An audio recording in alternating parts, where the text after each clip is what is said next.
Hello everyone, welcome back to Just My Stupid Opinion. I'm Adrian Lloyd. So I just want to talk about something that has been on my mind for some time, something that's really been aggravating me.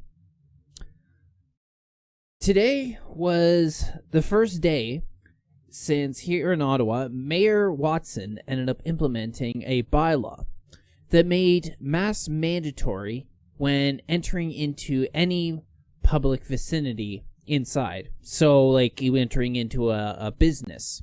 You can walk around without them, but for now. But going into any business, you are required to wear a mask. And I know Toronto is doing this too. There's talks at Calgary doing it. There's many places that are implementing this. And what's really been grating on me is that when this whole thing ended up starting, when COVID-19 was in China, I could understand why people were worried. I'll admit, I was worried when I first was seeing it, because I saw the videos that were coming out of China. I saw videos of people swarming hospitals, lines going out the door. I saw videos of doctors and nurses that were working 24-hour shifts, coming into their break rooms and just passing out from exhaustion, not seeing their family for weeks at a time. I saw doctors that were on the phone in tears and pleading with Chinese medical authorities to send help because they had so many people and they were so overwhelmed that didn't know how to deal with this. I saw Chinese authorities in full hazmat suits that were running down the road, spraying chemicals throughout their cities trying to kill the virus. I saw people that were infected with COVID-19 being welded into their homes by members of the public who feared that getting this disease would mean for them. I saw people that were standing in the middle of the street and then just passing out of nowhere, and bodies just lining the streets. So when I was seeing this, it really had me worried too. And then it came here. And I've said since the very beginning, I was more worried about this virus when it was in China because of everything I saw. And it came here, and nothing turned out to be, it did not turn out to be as bad as they were claiming. It came here, and they're making these, the CDC is making these astronomical projections.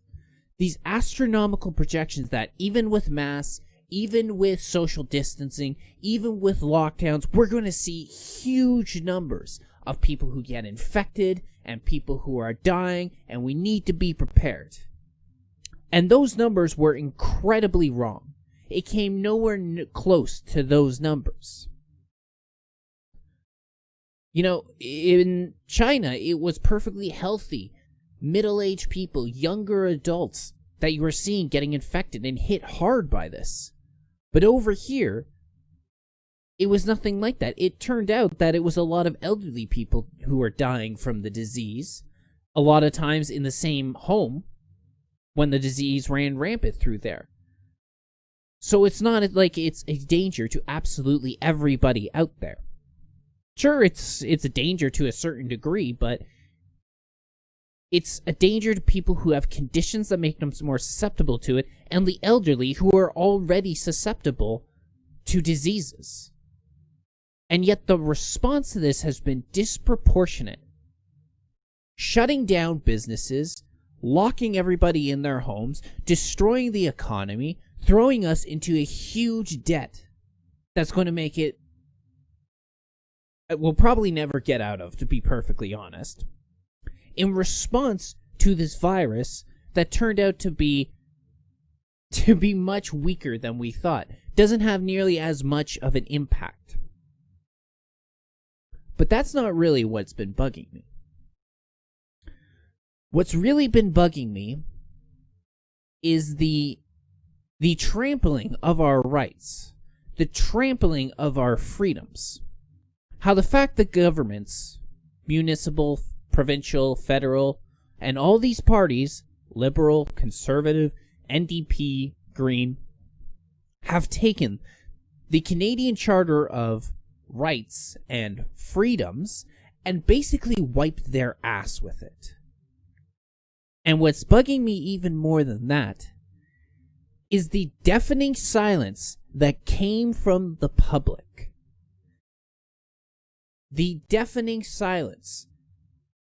And in a way, it was actually worse than a deafening silence, because many people of the public ended up cheering this on, supporting this move, begging the government to come in, take away their rights, lock everything down, because they were scared.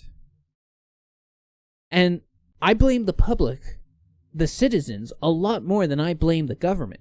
I mean, to a certain degree, I almost can't be that mad at the government, because the government's going to do what the government always does. The government, it's sort of like the idea of a shark's going to be a shark, you know? You go into the water, a shark bites you, you almost can't really be that mad about it, because a shark's just being a shark. A shark's going to be a shark, a lion's going to be a lion, and the government's going to be the government. They're going to do everything they can to trample on our rights in order to push the legislation that they want. So I almost can't be that mad. But I will be mad at the public. The public who let this happen. The public who supported this movement. The public who said nothing about the charter being trampled on, nothing about the rights being trampled on, nothing about people's livelihoods being trampled on, and in fact supported this, supported Justin Trudeau, supported Doug Ford, supported Jason Kenney, and all these other mayors, all these other premiers, and all these other politicians. Supported them all. I don't think people realize the danger of what they've done. Because just to name a few of your rights that have been trampled on. Your right to freedom of expression has been trampled on. One of the most public ways for you to express yourself is through your clothing. You know, if you're a guy that goes out with weed paraphernalia all over your clothing, then that says something about you. Same as if you're a guy that always goes out in a nice suit. It says something about you. And your freedom of expression, it's a very broad term. It covers everything. But one thing that it does cover, without a doubt, is it covers your clothing. So when the government comes in and they tell you that you are forced to wear a mask, you don't have a choice. You've got to do this. That's infringing on your freedom of expression. How about your freedom of assembly? Because they're limiting how many people you can have out in public. A few months ago, Doug Ford ended up pushing through legislation that made it you could not assemble in public with more than 5 people, and with some small exceptions, such as if you have a larger family, like 6 people in your household, that's fine. But the right to freedom of assembly, protesting is just one part of that. If I'm going out on a date with my wife, or if I'm getting together with a group of my friends to go have a drink or just walk down the street, that is still peacefully assembling.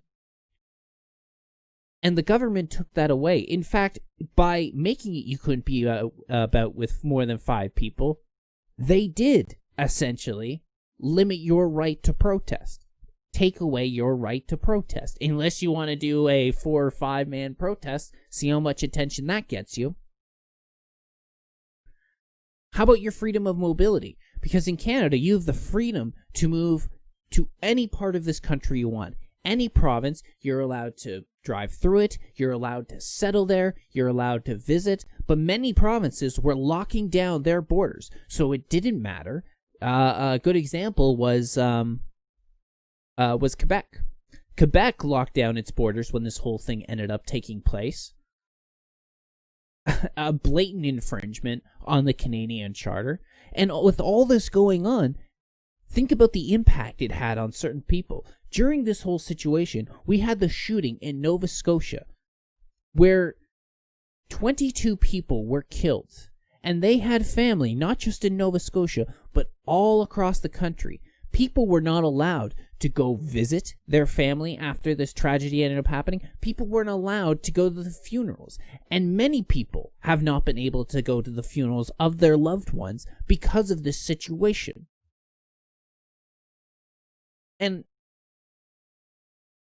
what disgusts me about this situation are those people that cheered this on, because they don't realize the door that they're opening with this situation.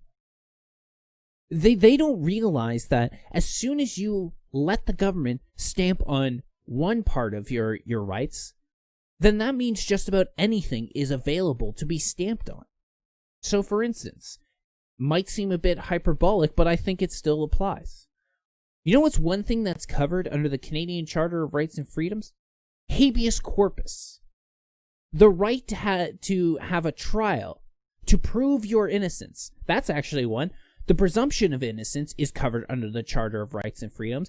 The right to an attorney, the right to not be subjected to cruel or unusual punishment, the right to a speedy trial, the right to be informed if you've been arrested for something. These are all things that are in the Canadian Charter. So if the government can come in, stamp on these rights, what's stopping them from going farther? I mean, they've done all this under the guise of it's an emergency, it's a pandemic, we need to act.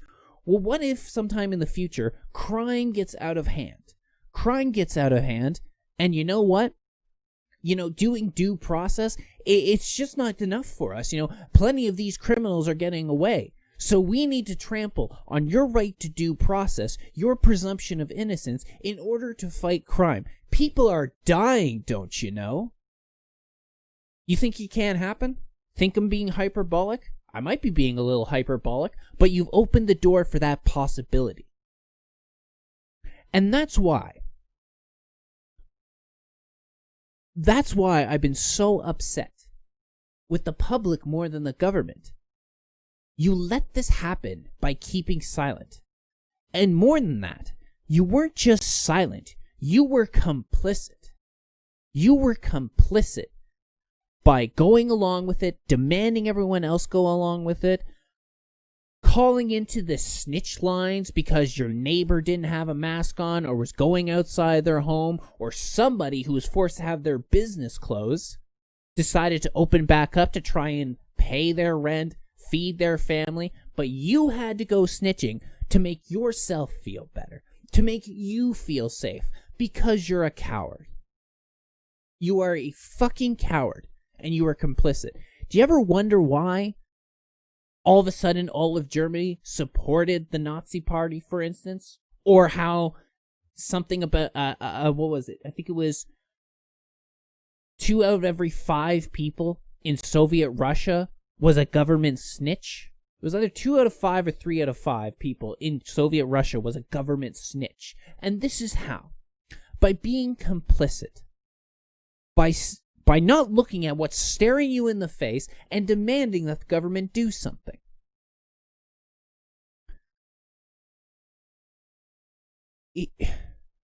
Worse than that is that these people were so afraid of what was going on. They were such cowards that they demanded that this ended up taking place. They demanded that the government end up doing this.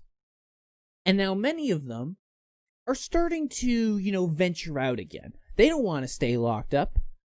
No. See, it was okay to have everything locked down, to have everyone out of work when they felt it was worth it. But when did they start going back out? When they got bored. When they got bored of staying at home. When they wanted to go and see their families. When they wanted to go out and see their friends. Or go out because they were tired of being indoors. So they had no problem at inconveniencing millions of Canadians.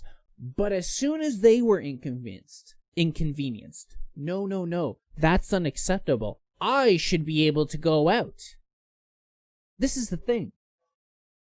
right now, a lot of people are trying to present that those that are not following the guidelines, those who are not wearing the mask, not social distancing, not standing on the dots, following the arrows, those who go out and see their friends, that they're the problem. See, they're the problem. Those people on the beach, all the time you might see on social media, you get people taking pictures of a bunch of people on the beach, and then how disappointing it is that they've done something like that, even though they have every fucking right to be out there, every fucking right to go and enjoy themselves. Those people will have no problem inconveniencing everybody. See, I might not want to follow the rules, but I'm not dictating to everyone else that that's what they have to do. If you're someone that's worried about the virus, if you're someone that falls within the demographics, who are susceptible to the virus, then by all means, take whatever precautions you want. Stay at home, wear a mask, social distance, take the CERB benefits and don't work. But that is your choice. Same as not following these guidelines, these rules is my choice. But that's not what you want. You want everybody to follow what you deem is the correct course of action. You want everybody to not go into work.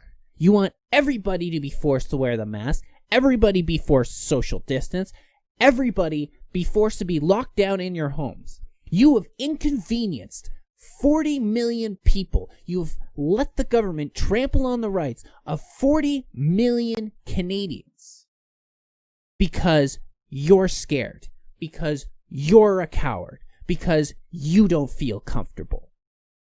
So don't turn this around and try and make it seem like those that aren't following the guidelines are the selfish ones. You're the selfish ones. You're the one that are leading down to a possible future where the government doesn't give a shit about your rights anymore. The thing is that the idea of rights, at the end of the day, is just a piece of paper with some words on it. It's not the paper that make rights important, that make rights strong. It's the public. It's the citizenry. The government has a big book of laws, of things that the citizens can and cannot do. The citizens have one sheet of paper that dictates what the government can and cannot do. One sheet of paper. Is it too much to ask them to follow that? But that sheet of paper is only effective if people all stand up together whenever the government tries to come in and take those rights away, to infringe on those rights. They're fine with a few people here and there that are protesting, putting up with it, because it doesn't matter to them. But if the whole public stands up together, well, then they've got a problem on their hands. But all you people, you stayed silent, and when you weren't silent, you were applauding Justin Trudeau and Doug Ford and all these other premiers and all these other mayors for violating the rights of 40 million Canadians because you're a coward. So the next time that the government wants to come in and infringe on your rights, I don't want to fucking hear about it. I never want to hear anybody who is supporting these lockdowns, supporting these mandatory masks, supporting the closing businesses. I don't ever want to hear about your rights being violated again, because you're one of the main reasons that they are being violated. You were the problem. You were the problem, but you're hiding and thinking you did something right. You're hiding your cowardice from yourselves. You people don't deserve those rights. Those rights have protected you for a long time. And when finally those rights need you to fight for them, you bowed your head. You bowed your head like a good slave and was subservient to the government. So, wear your masks, follow your orders, and shut the fuck up. If ever you're of a time where you don't get the presumption of innocence, where you don't get a speedy trial, or when you're arrested without being informed of your crime, or don't get an attorney, I don't want to fucking hear about it, because you paved the way for this future. So now you can roll around in your shit and be happy about it. And that's why I'm not going to fight for these people anymore. You know, one thing when I was doing this whole, this channel and calling out what's going on, was I kind of saw it as fighting for Canadian people as a whole. I mean, on a very small scale, no doubt. But that's what it is, at least, is I was doing this for every Canadian. But I'm not going to do it for these people anymore. If you're someone that actually put up a fuss, if you're somebody that in some way tried to raise awareness situation, because that was it. It didn't take much. All you had to do was sign a petition, make a video, start a hashtag, go to a protest if you really wanted to. Any one of these things would have been good enough for me. Just doing something. But many people couldn't do anything or didn't want to do anything. But if you were someone that did one of these things, then I'll have your back. If you had your rights infringed on, I'll listen to you. Absolutely, I'll listen to you. And I'll try and help fight for you. But if you're someone that didn't do anything, you stayed quiet and applauded the government for doing a great thing, quite frankly, I'm disgusted by you. And I don't want to hear about your rights being violated. I want you to sit down and shut the fuck up, because I have no respect for you.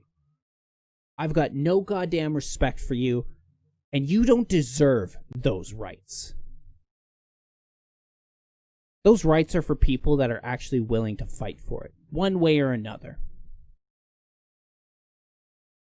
So, fuck you and fuck your rights.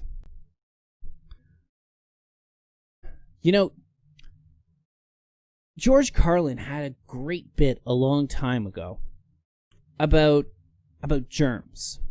About how I'm going to add it in here at the end, at the risk of getting hit with some, copyright strike or something from YouTube.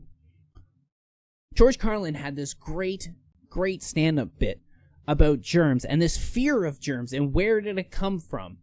And everyone's being a pussy about it these days. And how everybody's spending so much time overcompensating, scrubbing this, rubbing that down with alcohol, that what are they going to do when some super virus is going to come? That they're going to get it, they're going to get sick, and they're going to die because they're fucking weak and they have a fucking weak immune system. I'm going to add that bit in. And then just after it, I'm going to add in George Carlin's bit about rights. Because more than ever, his thoughts about rights have proven to be true. That you don't have rights, you just have a list of temporary privileges that will be taken away at the government's convenience. And we've allowed that to happen. This is why I blame the public. I blame the citizens. And not so much the government. Because we let this happen. And now, you get what you deserve, and you deserve what you get. Well, that's it for me, everyone. Take care of yourselves. It's just one more way of reducing your liberty and reminding you that they can fuck with you anytime they want, as long as you put up with it. As long as you put up with it. Which means, of course, anytime they want. Because that's what Americans do now. They're always willing to trade away a little of their freedom in exchange for the feeling, the illusion of security. What we have now is a completely neurotic population obsessed with security and safety and crime and drugs and cleanliness and hygiene and germs. There's another thing. Germs. Where did this sudden fear of germs come from? in this country. Have you noticed this? The media constantly running stories about all the latest infections, salmonella, E. coli, hantavirus, bird flu. And Americans they panic easily, so now everybody's running around scrubbing this and spraying that and overcooking their food and repeatedly washing their hands, trying to avoid all contact with germs. It's ridiculous, and it goes to ridiculous lengths. In prisons, before they give you a lethal injection, they swab your arm with alcohol. It's true. It's true. It's true. Well, they don't want you to get an infection. And you can see their point. Wouldn't want some guy to go to hell and be sick. It would take a lot of the sportsmanship out of the whole execution. Fear of germs, why, these fucking pussies. Take a fucking chance, bunch of goddamn pussies. Besides, what do you think you have an immune system for? It's for killing germs. But it needs practice. It needs germs to practice on. So listen.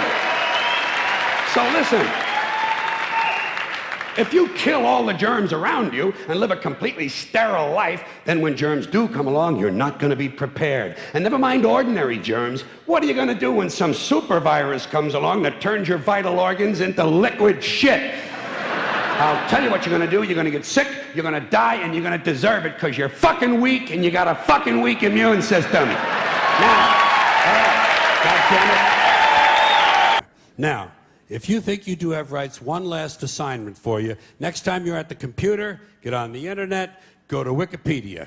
When you get to Wikipedia, in the search field for Wikipedia, I want you to type in Japanese Americans 1942, and you'll find out all about your precious fucking rights, okay? All right. You know about it. You know about it. Yeah. In 1942, there were 110,000 Japanese American citizens and good standing, law-abiding people who were thrown into internment camps simply because their parents were born in the wrong country. That's all they did wrong. They had no right to a lawyer, no right to a fair trial, no right to a jury of their peers, no right to due process of any kind. The only right they had, right this way, into the internment camps. Just when these American citizens needed their rights the most, their government took them away. And rights aren't rights if someone can take them away.